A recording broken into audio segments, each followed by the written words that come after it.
Josh, it's great to meet you. Have been looking forward to this. Thanks for joining us. Yeah, Kevin, my absolute pleasure. I first saw your podcast and I absolutely love it. So I'm happy that I get to be a guest here today. Appreciate that. Yeah, thank you. Uh, so, Josh, maybe just diving right in here. There's a lot about some of the projects that you're working on that we can't wait to learn more about. But maybe just to kick it off, tell us, your background in construction and what how you sort of developed a love for the construction industry. Yeah, so really quickly, my love for construction started young. My grandfather had a concrete forming business.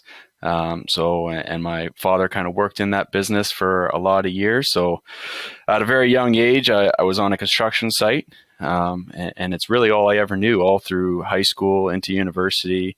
I worked in a number of different industries, a lot of concrete, a lot of underground sewer and water main. Obviously, did some home renovation, some house framing. So naturally, went to university, became a civil engineer, structural civil engineer. And I was fortunate enough, straight out of university, to get a job up in Fort McMurray, Alberta, on an industrial site working for Graham Construction. Absolutely amazing experience with Graham up there. They're a first class contractor and do amazing work. And I really got exposed to a huge breadth of different construction and absolutely massive equipment. Like I know you talk about favorite equipment a lot on the show, so it's hard not to fall in love with those big 737s and massive hydraulic excavators. So 3 years up in Fort McMurray, and then it was back to Ontario, where I did 3 years on a wastewater treatment plant project in the Kitchener area with Graham as well. And now here I am at EllisDon, another amazing company. Lucky enough to be the project manager for the Cambridge Memorial Hospital. Wow, that's a cool story. Sounds like you've been doing some pretty neat stuff. And are you based in London?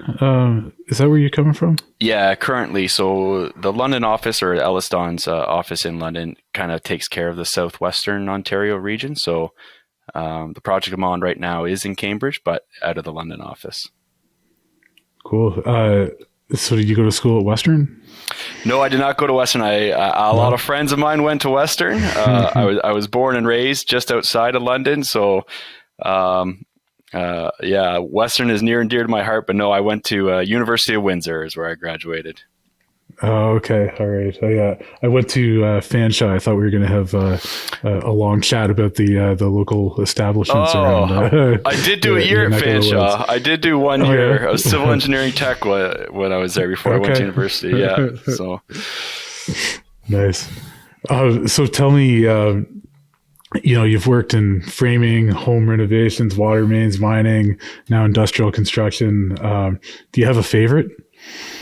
Oh, anything challenging, I got to say, Kevin, is probably my favorite. Every job I'm there and I always say, oh, this is the best job I've ever been on. And then you experience something new and exciting and you're like, this has got to be the best job I've ever been on. But certainly industrial, infrastructure, wastewater, and healthcare, they all have very unique challenges, very unique styles of how things are completed. It would be difficult to pick a favorite, but I got to say, love big machines and I love concrete. Anything with heavy equipment and concrete, I usually I love quite a bit. Did you get straight into project management, or did you start with estimating, or how did you kind of work your way up here? So at a university, I started off basically in project management. So started off as a project coordinator. But within that role, you're certainly exposed to all different project life cycle, or all different aspects of a project life cycle. So a lot of experience with estimating. I like to say I'm kind of a scheduling project controls specialist is kind of my forte. But yeah, project management the whole time through. Awesome. So we're really looking forward to talking more about the project that you're on right now, uh, which is the Cambridge Memorial Hospital, if I'm right. Correct. Can you give us a bit of an overview of this project? Yeah, for sure. So it's extremely exciting. It's exciting in the fact that we're delivering a quality product to the city of Cambridge, which I know has been long awaited for. So EllisDon was awarded the project in December of 2020. So Hmm. if we kind of get a sense of what was going on in 2020, it was a Yeah. crazy time to be awarded a major hospital renovation project. The project itself consists of 23 different phases. So one key component and one of the greatest challenges of doing a hospital renovation is that the hospital needs to maintain its core function, which is treating people, right, either sick or recovering or what have you. So at no time can we disrupt any of the adjacent spaces. So the logistics of the project is probably the most difficult part. Any renovation has its challenges with unforeseen conditions or hazardous materials, but hospitals are uniquely uniquely challenging because of how intricate all the different systems are.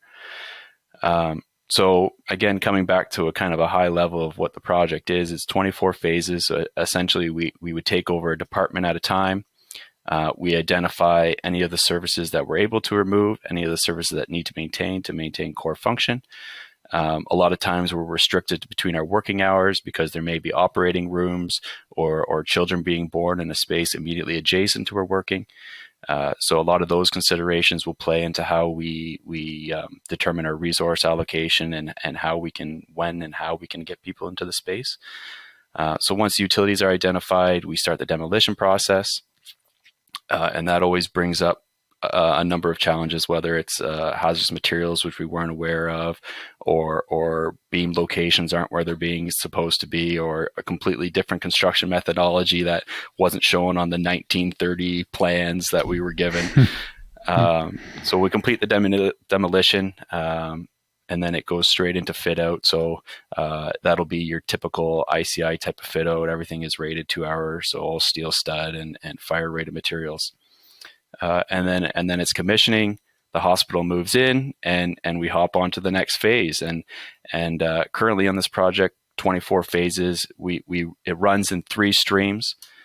And I hope I'm not going too fast or too much No, that's information. great. Perfect. Yeah, yeah. Yeah, so we're running 3 streams right now. We call them the North Stream, the South Stream, and the Tower Stream. And again, it's based on the operations of the hospital, how they can manage the departments. Like we have to finish. If we're removing, usually if we're taking over a lab space, we have to have a separate lab space for them to move into. So it requires a lot of close coordination with a lot of different stakeholders, not only CMH staff, but we have to be mindful of patrons using the hospital, how they're going to travel and egress through the hospital space to make sure that proper fire rating and code requirements are being met. And then there's also the different owners of the hospital as well, that we have to be mindful of their budgets and stuff like that. So not as technically challenged on a construction side, but as far as logistics and cooperation and that level of communication that's required, I've never been on a project like it. Yeah, super interesting. I have a lot of questions. But, Yeah, please. Many years ago, I used to be in the landscape construction industry and was involved heavily in snow removal. Mm-hmm. And one of the surprises that we had on one of the job sites, we were maintaining a helicopter landing pad for Orange at one of the OPP facilities, and we weren't able to use salt. It kind of, we missed it in the tender. We were kind of surprised, and no big deal. We figured it out. But when you started talking about earlier there about how not disrupting the adjacent building and making sure operations could continue. all the things that were going through my head is, is there a number of, the number of decibels that you can, as far as the noise goes, is there certain vibration levels, or is there anything that kind of like, that is a surprise that kind of didn't jump out of the page in the tender for Yeah. this project? So for the most part, I like to think that we were pretty aware of most of the conditions that we were getting into, but there is some unique constraints, we'll say, that you won't see anywhere else. So yes, there is noise and vibration are absolutely huge. So we don't have any noise sensors, but we do have vibration sensors around key equipment. So like their CT scanners, their MRIs, different X-ray machines. We do keep vibration monitoring, and that has led us, like, we've had to change some of our, like, we have to drill piles, for example, in the middle of an operating hospital. We're in there with drill rigs doing piles for a new shear wall. Um, and we had to, yeah, it was exciting. That's Um, cool. yeah, so we had to pick the machinery that we were using based on the amount of vibration or noise it was going to make. Right. And so we ended up using a modified core driller almost to dig down, like, I think we were going 13, 13 or 15 feet to get proper bearing for these piles. So it was kind of unique. But one major thing is dust. Dust in a hospital is an absolute killer. So infection control is probably one of the toughest constraints or unknown constraints that people don't think of during a hospital renovation. So we are required. So every space, or we call them work face, that we enter. Obviously, the first thing we do is create a dust barrier essentially around the entire space. And as part of that, we build little ante rooms. So every time you enter into one of our work faces, you'll walk over a sticky mat. You go through two sets of doors to basically create that barrier between the hospital and our work site. On top of that, we also are required to maintain a negative pressure within that workspace. So Wow. so that every time, yeah, exactly, every time you open the door, the air gets sucked into the space rather than blowing out. And that's to prevent dust from entering the hospital, which is one of the greatest, like, creators of infection in recovering patients, and can be quite deadly, right? So dust control and infection control and prevention is one of the key aspects that if you're not ready and prepared for that, can really hurt you. Even, yeah, materials in and out all have to be bagged, covered, wrapped, no dust. So. Mhm. I I'm sure you guys are doing a great job of it. That sounds impossible. What a impossible, daunting task to keep the dust down. But yeah, it's super interesting. I I'm curious to know, was the information readily available for when you're coming up for the solution for drilling, and the decibels and the vibration, or is it kind of did you have to test the equipment to make sure that you had the right solution? How do you find that out? Yeah, so you're exactly right. So there's obviously, each machine has like product data sheets that go along with it. So we are, not only are you constrained by noise and sound, but you're also constrained by the power requirements of, because they can't have gas, so everything has to be electric Right. as well, right? Which is another little component. Right. So there, yeah, before any machine came to site, there was a lot of back and forth between us, the owners, the consultants, reviewing these data sheets. Even the weight of the equipment was a factor, or how am I going to get this equipment in and through the door? So there was a lot of consideration into that. The product data sheets were helpful. We did test piles and test runs where we would drill a pile in the middle of the night, right? Review the vibration, review if there was any sound complaints, and if there was, we would adjust accordingly. But most of the time, it involved, if vibration was high, then we would have to shift that scope of work to when the CT scanner or the MRI machine was not in use. So all our piles had to be done at night because they did exceed the vibration requirements that we were required to maintain. So that's kind of how we worked through that. Yeah. And sorry, it had to be done at night because the hospital equipment wasn't being used at that time. Is Correct. that why? Yeah, exactly. Okay. Yeah. Yeah. Wow.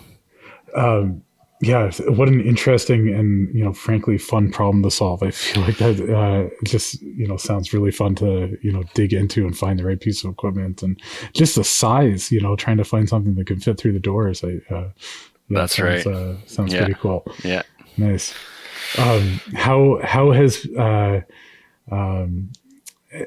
supply chain been a difficult factor in the project? Oh man, supply chain! Don't get me started on supply chain. Okay, maybe we shouldn't go there. It's been a major factor. It's a part of life now, right?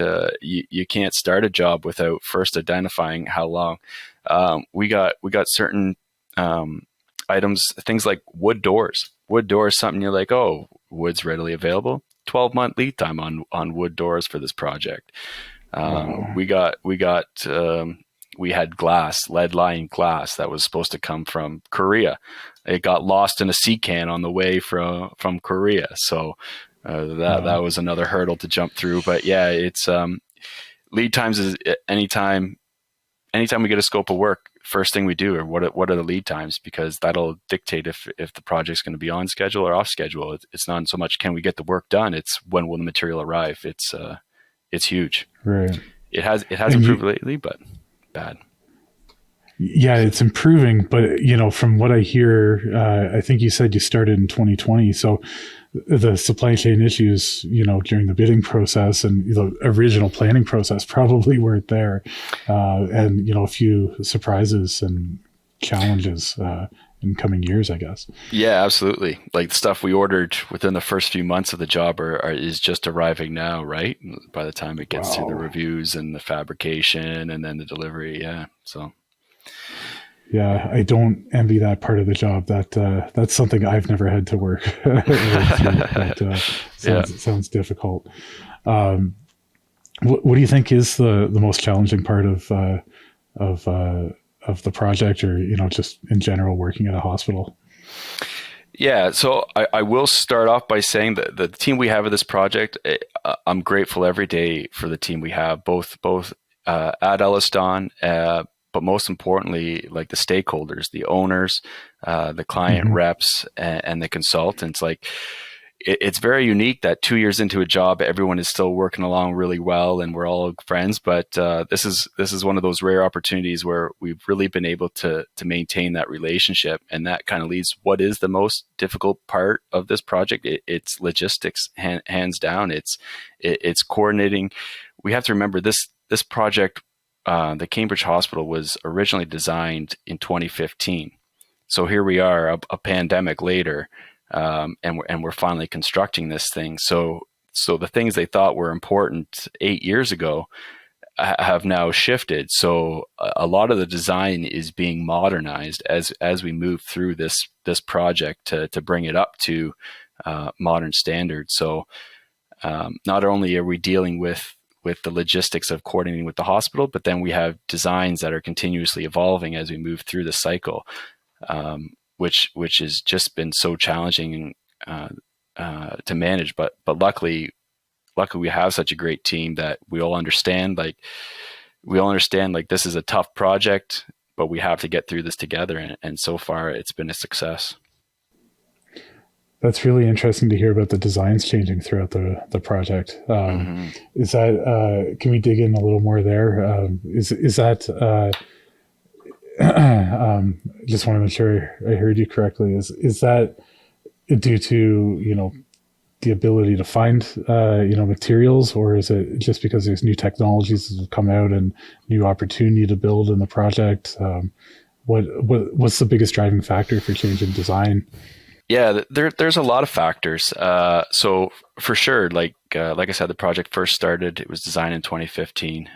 So back then they scoped all this different equipment, hospital equipment, or even like different types of tile and flooring that was available in 2015 is no longer available today, or the Right. dimensions or the fan specs or the fan weights have changed since 2015.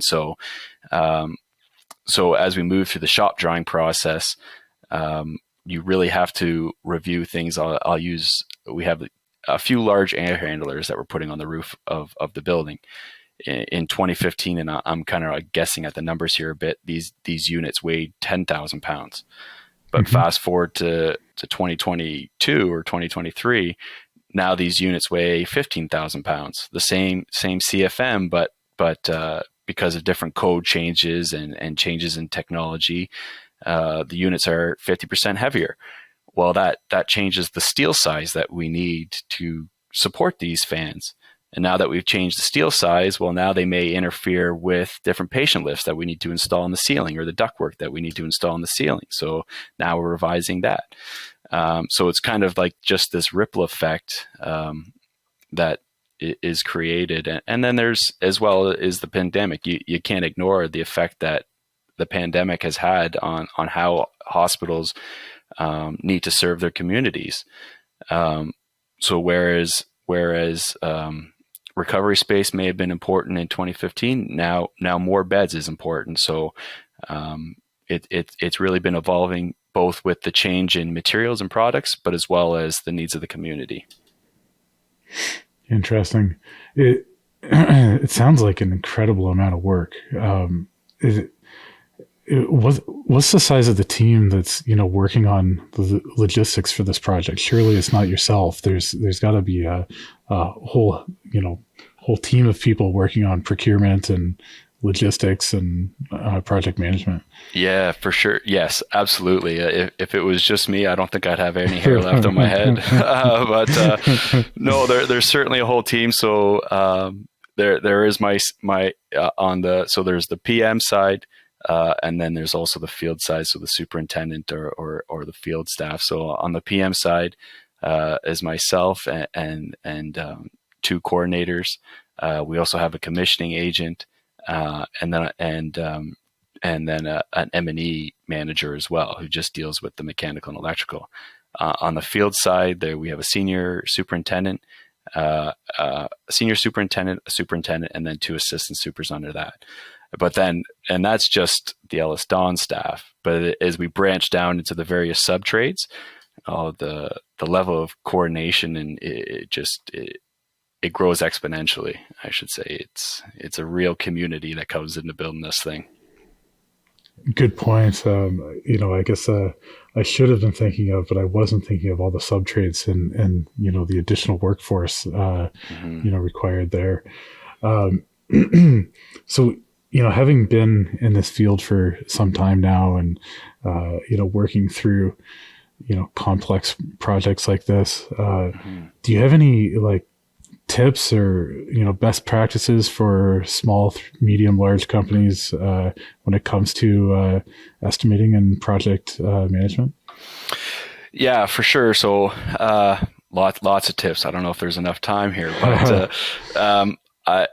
the biggest tip I have, and probably the largest saving grace I've had in this project is schedule. A lot of small, medium sized companies, they get into these projects and they haven't thought about supply chain issues or the time it takes for concrete to cure, or how many pours we need to erect this building. And those things can really impact the project. So developing a thought out schedule that takes into account permits can be a killer. So have you allowed enough time for permitting? Have you allowed enough time to get your precast fabricated or get your shop drawings reviewed? So what I've always considered to be my strongest suit is that ability to create a strong schedule and use that schedule to help drive progress on site, monitor progress on site. Where's my critical path? What are potential risks? What's going to hold me up? What do I need to get started on early? And a strong schedule really is beneficial for that. Do you find that you have to proactively manage the trades so that they will meet that schedule? Like, for example, before one sub trade's start date? Are you having to kind of reach out and ensure that permits are in place or that materials are procured? Yeah, what does that process look like? Yeah, so we are in contact with pretty much every sub trade on the job on a weekly basis. Now, that's not necessarily phone calls, but at Mm-hmm. EllisDon, and I think a lot of other GCs as well. There's the master schedule, but then there's a lot of other scheduling and coordination that goes on as well. So on this particular project, to use this project as an example, excuse me, we have our master schedule that kind of has a high level overview of the full 4 years. So that gets updated once a month and that gets sent out to all the trades. But on top of that, we also have a 6 week look ahead that gets issued weekly to all the trades. So they can use that to look out 6 weeks in advance. And we use that to contact the trades. If we see a new trade coming on board 6 weeks in advance, we'll contact them. All right, where's all your safety documentation? What workers are you going to bring to site? Who is your competent supervisor? What's your execution plan? Where do you plan to stage your materials and that sort of thing? Every trade that comes to site, we have a 2 hour meeting to go over the logistics, the different challenges, to explain to them the infection control and the various processes required for working in a hospital. And then once they're on site, the coordination doesn't stop there. So once a week, we have a foreman's meeting where all the foremen come into the trailer. We have all the next 6 weeks using sticky notes posted on our boards, and we go through and have them place sticky notes with milestones. This is where I'm going to be in 6 weeks. This is where I'm going to be in 2 weeks. This is where I'm going to be in wherever the time period is. And that happens once a week. And then even to dive deeper, every day we look at day specific. All right, how many guys do you have working on this floor? How many guys do you have working over here? Are you going to be impacting this trade? Are you going to move out of this way so this trade can get his material in? So, yeah, again, it's just logistics. It's keeping that open lines of communication with your trades, giving them as much notice as you can so that they can plan, and hoping they reciprocate that. We talk a lot about trust here at Dozer internally with our team, and the importance of building trust through transparency. And I would assume that that's probably pretty important in sort of the relationship building process with the trades. Any comments on that? Do you find the same thing? And do you have any tips on how to build trust in both directions? Yeah, trust is absolutely critical. I don't think it's possible to have a successful project without trust. There's so many decisions that need to be made so quickly that if you don't trust the information you're giving or the information you're getting, it just slows the whole process down. Yeah, trust is one of my core pillars. I work really, really hard to establish trust because I find it really helps the project move smoothly. As far as Right. tips for building that trust, it really starts with you, right? It starts with you and being honest. It really starts Yeah. with being honest is probably my best tip. If you want to build trust, be honest, and the trust will be reciprocated to you, right? So It's so simple. Just be honest, right? yeah. But yeah, it makes such a difference. Yeah, so I've heard that you're on the EllisDon internal software development team. Can you tell me more about that? That sounds interesting. Yeah, so EllisDon has a lot of really exciting different avenues that you can get into. So as you know, information in this age is everything. Mm-hmm. And EllisDon is fortunate enough that we're so widespread across Canada that we have this ability to collect a lot of information. And not only that, but there's also managing our own projects. So at EllisDon, we have a product called Gate 3, which is our own project management software, proprietary to EllisDon.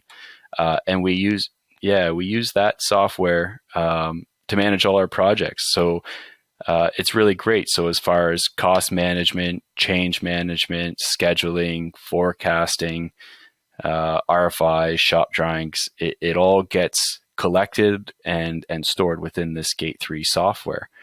And yes, I'm fortunate enough to be part of that team. And I'm very passionate about project management. So what that consists of, we have a great team of software engineers that work within our Mississauga office. Yeah, and they're constantly garnering feedback from people like myself and other professionals across EllisDon as to, hey, what products do you want? We have this great cost management product.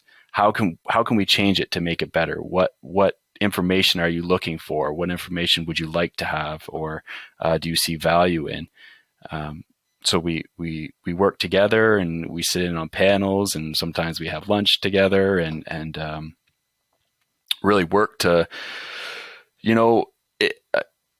where was I going with that? We really work to just make the product better, like, and to be master of their own destiny, right? You see a lot of these small and mid-sized companies that they get hooked into a lot of subscriptions, right? You have a subscription for your scheduling, even subscription for word processing, and subscription for document management, and they can really hurt the bottom line. So by EllisDon developing our own software, we control our own destiny in that regard.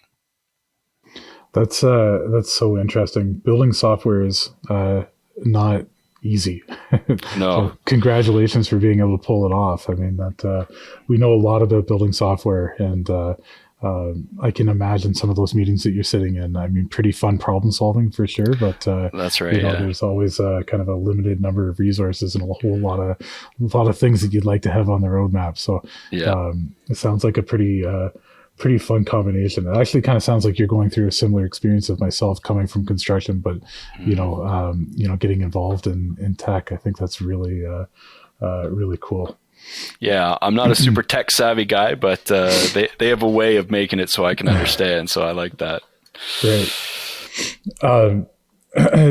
So we always ask people, on the show, what's your favorite piece of equipment? Mm-hmm. I've been giving it a lot of thought.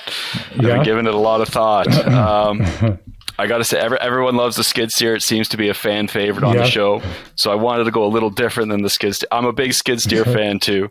But I wanted to go a little different, and I wanted to go with tractor backhoe. I'm going to say is oh, really? My favorite piece of equipment. Yeah. And I guess I'll give you a little context. So we do a lot of large industrial, commercial type projects, wastewater treatment plants, hospitals, and you mentioned snow clearing is a huge aspect of that, but also offloading materials, digging temporary electrical cables, and moving material around, backfilling, graveling, leveling roads, and just miscellaneous site works. And I've always found, while I love a skid steer, if you're trying to do it all with the skid steer, she's going to wear it on you, and you're going to have all kinds of maintenance problems. So the backhoe's got a little more horsepower. It's a pretty utilitarian piece of equipment, and can't go wrong with it.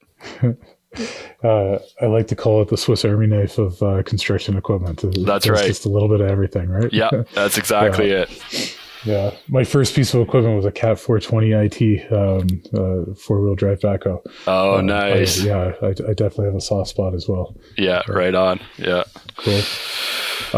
So Josh, this has been awesome. Really great getting to learn about yourself, your journey, the project that you're on right now. It sounds really cool.